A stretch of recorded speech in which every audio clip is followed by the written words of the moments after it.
Here in this video we will discuss the case study of business administration, paper 2023 compartment, question number 21.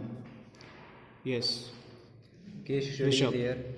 Shreya is a dress designer and want to launch her business online design studio. But her parents are apprehensive of doing business online.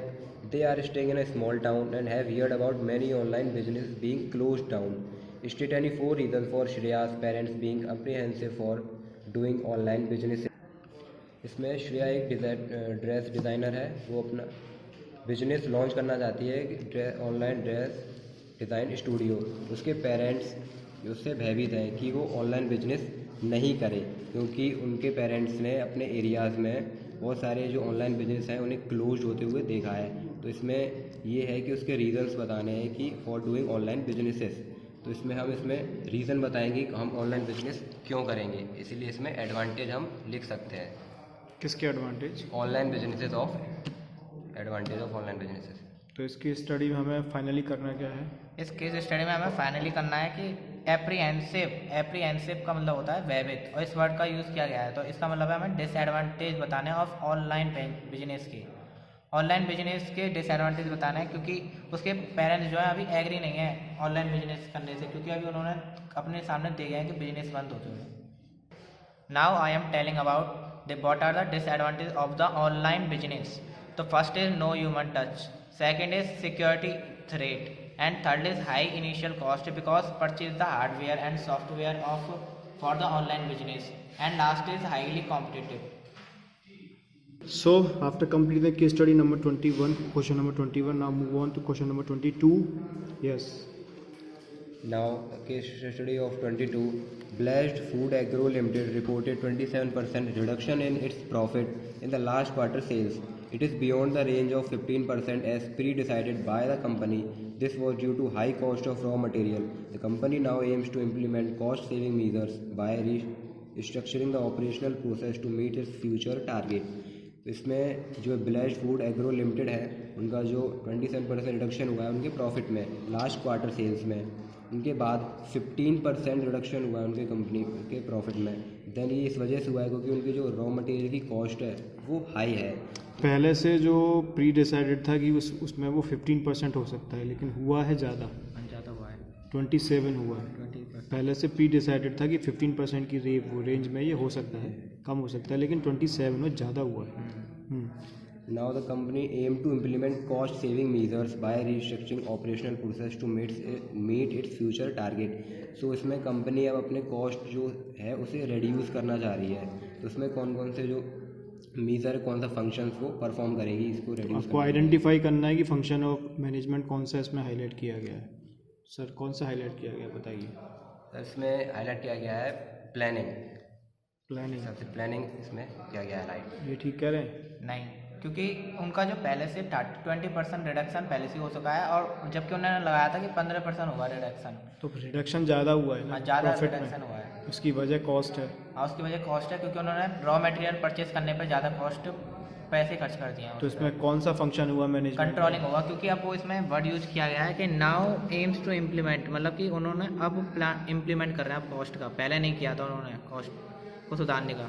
ये वाली जो line है वो implement कर रहे हैं cost saving measures को। Major के लिए ठीक है, तो इसलिए इसमें कंट्रोलिंग आ जाएगा, जाएगी, क्योंकि पहले इनकी प्लानिंग हुई, अब उसको सही करने के लिए कंट्रोलिंग किया है इन्होंने। चलिए नेक्स्ट क्वेश्चन क्या है इसमें। Explain the 2 steps of above identify function of management. Controlling के 2 स्टेप कौन कौन से हो सकते हैं? स्टॉप है इसमें कि identify the actual and standard performance and then उसकी टेकिंग रिमाइडल एक्शंस। ये तो लास्ट स्टेप होते हैं कंट्रोलिंग के। अच्छा 2 स्टेप हैं, या तो आप 4 स्टेप ही वो लिख सकते हो, अगर आपके पास पेपर में टाइम नहीं था। दो स्टेप इसमें पूछे तो 2 स्टेप आप कंप्लीट कर सकते हो। ओके।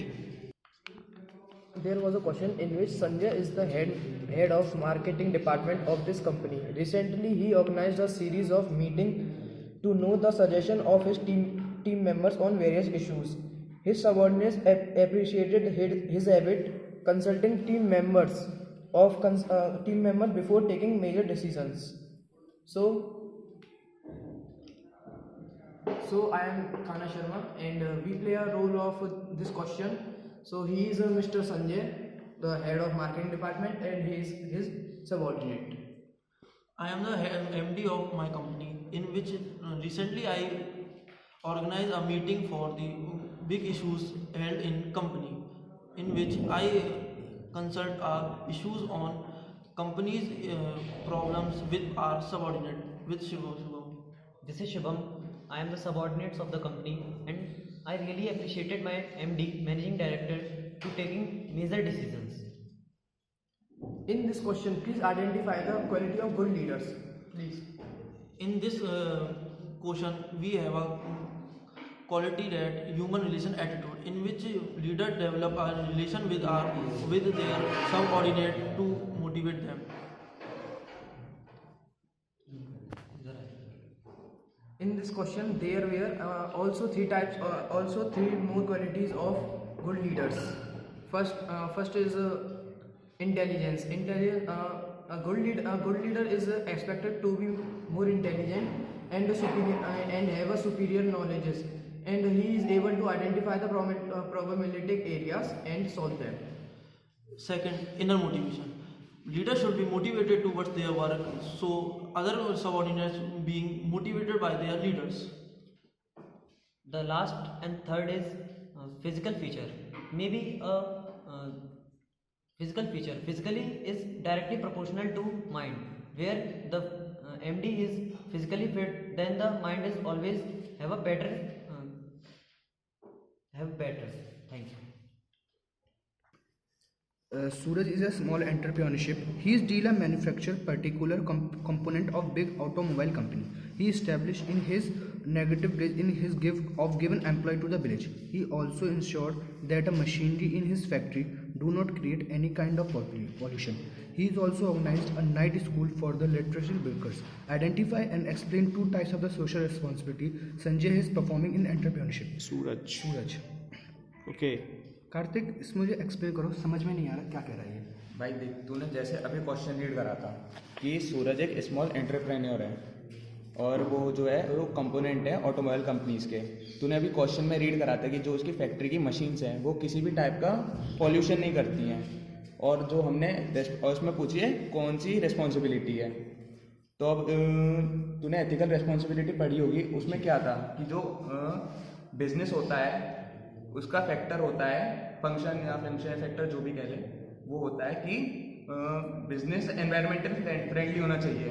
अब मशीन कोई भी पॉल्यूशन नहीं कर रही है, मतलब एनवायरमेंटल फ्रेंडली है। और एथिकल में क्या दिया होता है, obligation to do what is right, avoid harm. तो ये जो अगर पॉल्यूशन करेगी वो हार्म करेगी हमें, तो हार्म भी अवॉइड करना है और पॉल्यूशन फ्रेंडली भी है, तो इसमें एथिकल रिस्पॉन्सिबिलिटी हो जाएगी। और इसमें ये कह रहा है कि other two types of the responsibility. हाँ, तो 4 तरह की रिस्पॉन्सिबिलिटी होती है CSR में, इकोनॉमिक, लीगल, एथिकल और फिलेंथ्रोपिक। अब इसके आइडेंटिफाई तो कर लिया हमने एथिकल, है ना। अब तू कोई भी 2 एक्सप्लेन कर दे। अब जैसे इकोनॉमिक और फिलेंथ्रोपिक हो गई। इकोनॉमिक में क्या होता है, इकोनॉमिक होती है कि बी प्रॉफिटेबल, कि बिजनेस प्रॉफिटेबल होना चाहिए और उसका मेन मोटिव क्या होता है, अर्न प्रॉफिट। और फिर उसमें अगर बिजनेस अच्छा प्रॉफिट करती है तो उसको सोसाइटी के लिए डोनेट करना चाहिए। और फिलेंथ्रोपिक में होता है कि बिजनेस को सोसाइटी के लिए फंड देना चाहिए, जैसे कोई नेचुरल कैलेमिटीज़ हैं तो उसमें फंड प्रोवाइड करे, और जैसे NGO में प्रोवाइड करती है ऐसे। थैंक 2024 बोर्ड का पेपर है ये, इसका क्वेश्चन नंबर 22। यस, यहाँ पे केस स्टडी है। Company Creta limited is facing a lot of problem from past 1 year. It manufactures white goods like microwave, washing machine, air conditioners. The company's margins are declining. The profits and market share are also steep low. The production department blames marketing department for not meeting sales target, and marketing department blames production department for producing low quality products. Finance department blames both the department for declining the return on investments. इसमें ये बता रहे हैं कि company Creta limited एक problems को face कर रही है पास्ट 1 year से। इसमें जो मैन्युफैक्चर करती है वो microwave, washing machine and air conditioners. इसमें जो कंपनी का जो मार्जिन है वो डिक्लाइन होता जा रहा है। जो प्रॉफिट शेयर्स भी उसके डाउन हो रहे हैं। इसमें ये है कि प्रोडक्शन डिपार्टमेंट ब्लेम कर रहा है मार्केट डिपार्टमेंट को कि वो सेल्स टारगेट को मीट नहीं कर पा रहे हैं, और जो मार्केट डिपार्टमेंट है वो प्रोडक्शन डिपार्टमेंट पर उल्टा ब्लेम कर रहा है कि आप लो क्वालिटी प्रोडक्ट प्रोड्यूस करते हो, और जो फाइनेंस डिपार्टमेंट है वो ब्लेम दोनों डिपार्टमेंट को कर रहा है कि आपकी वजह से इन्वेस्टमेंट जो उस पर रिटर्न नहीं आ रहा है इन्वेस्टमेंट पे।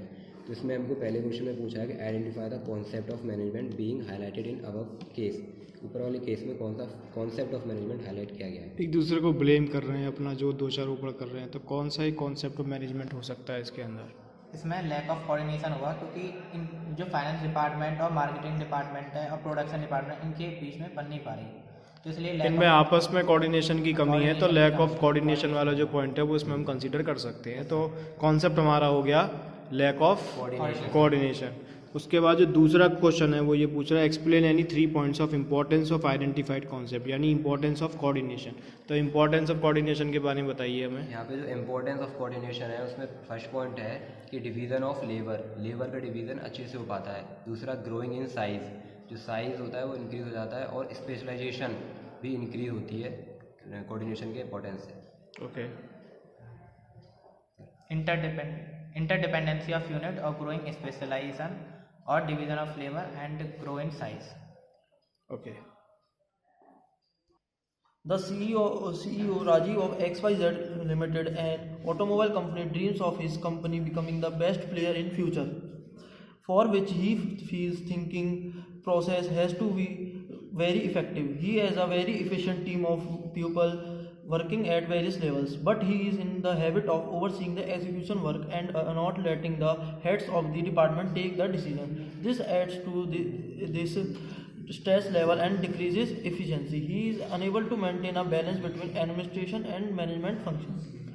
जैसे कि इस क्वेश्चन में हमारे पास है Rajiv CEO of automobile company, जो हर डिपार्टमेंट का है ना हेड के डिसीजन को है ना ओवररूल करके अपना डिसीजन चलाता है। उसमें वो इफेक्टिव डिसीजन नहीं दे पा रहे हैं, इसलिए इसमें है ना क्वेश्चन पूछा है identify the level of management at which Rajiv is working. So you can see the first word is highlighted, that is CEO, means Chief Executive Officer. So it is very simple to organize to achieve that. This is the top level of management, because the CEO is the head and the heads are working at top level management. तो answer of first question is identify the level of management, the name is top level management. Okay. Second, in this the function is used that top level management perform all the perform and control all the activity of departments. All the activities of departments, ठीक है। Third, the difference between administration and management on the basis of functions. On the basis of function, the management is doing function. On the basis of Function. Difference जो बताना है administration और management के अंदर, on the basis of nature and functions के basis पे बताना है। So the nature of management is executing function, and the administration's natures is doing decision making function. And the second point is functions. The management is a doing function, and administration is a thinking function. Okay. Okay, thank you. Thank you. Krish and Reena and Yogesh are the siblings. They are also partner of business of manufacturing Humble Crustacean. There is a profit for the year of ending 31st March 2023 of 10 lakh rupees. Before the distributing profit, they donate 10% of profit at an NGO as a charity for a welfare of educational backward section of the society. They also provide an incentive to the employees of their organization. Identify and explain their type of the social responsibility being behaved to by Krish, Reena and Yogita. 2024 board के paper पे question number 21 में फिर से social responsibility के बारे में पूछा हुआ है। तो हमारे सोशल रिस्पॉन्सिबिलिटी एक्सपर्ट से हम मिलते हैं। भाई देख, मैंने लास्ट टाइम भी तेरे को बताया था, जो इसमें देख आइडेंटिफाई है ना, तो इसमें फिलेंथ्रोपिक रिस्पॉन्सिबिलिटी होगी। जैसे लास्ट टाइम मैंने तेरे को बताया था कि जो ये रिस्पॉन्सिबिलिटी होती है वो कंट्रीब्यूट करती है रिसोर्सेज कम्युनिटीज़ को। तो यहाँ पे क्वेश्चन में ही दिया हुआ है कि वो एनजीओ को और चैरिटी को वेलफेयर कर रही है, एजुकेशनल मतलब एजुकेशन प्रोवाइड करा रही है एनजीओ और चैरिटी को, तो इसमें फिलेंथ्रोपिक हो जाएगी। और इसमें दिया है explain the types of social responsibility. अपने प्रॉफिट का जो 10% वो एनजीओ को दे रही है, तो इस वजह से ये फिलेंथ्रोपिक हो जाएगी। Yes, sir. ओके। तो अब इसमें पूछा है explain the types of social responsibility, जो मैंने लास्ट टाइम भी आपको बताया था 4 तरह की होती हैं, इकोनॉमिक, लीगल, एथिकल और फिलेंथ्रोपिक। तो आपको ये चारों थोड़ा थोड़ा एक्सप्लेन, जैसे इकोनॉमिक जो होती है बी प्रॉफिटेबल, है ना, Legal उसका होती है मेन मोटिव होता है कि अर्न प्रॉफिट करना। लीगल में होती है आपका बिजनेस जो है लीगल होना चाहिए, रूल्स के हिसाब से चलना काम। रूल्स को ओबे करना चाहिए, मतलब मानना चाहिए। एथिकल में एनवायरमेंटल फ्रेंडली होना चाहिए, नेचर को हार्म नहीं पहुंचाना चाहिए। हाँ, हार्म मतलब अवॉइड हार्म को अवॉइड करो। और फिलेंथ्रोपिक तो अभी मैंने आपको एक्सप्लेन करा है कि उसमें कम्युनिटीज़ को रिसोर्स प्रोवाइड कराना चाहिए। थैंक तो ओवरऑल आपने देखा कि इन केस स्टडीज़ में जो सबसे ज़्यादा इंपॉर्टेंट टॉपिक हमारा है वो सोशल रिस्पॉन्सिबिलिटीज़ वाला है। तो सोशल रिस्पॉन्सिबिलिटीज़ का जो चैप्टर है, जो टॉपिक है, जो यूनिट है, आप उसमें जो 4 टाइप्स हैं उनको आप बहुत अच्छे से प्रिपेयर कर लीजिए, लीडरशिप के स्टाइल को प्रिपेयर कर लीजिए, और इसके अलावा जो मैनेजमेंट में जो हमें कॉन्सेप्ट आइडेंटिफाई करना है उसके बेस पर भी केस स्टडी हर बार रिपीट हो रही है। तो मेरा सभी बच्चों से यही कहना है कि आप ये जो 3 टॉपिक एक्सप्लेन किए गए हैं और बाकी की जो केस स्टडी वीडियो में एक्सप्लेन की गई है, इस वीडियो को बार बार देखिए और बताए गए 3 टॉपिक को अच्छे से तैयार कर लीजिए। आपकी केस स्टडी डेफिनेटली अच्छी हो जाएगी। All the very best for BA examination. Thank you very much.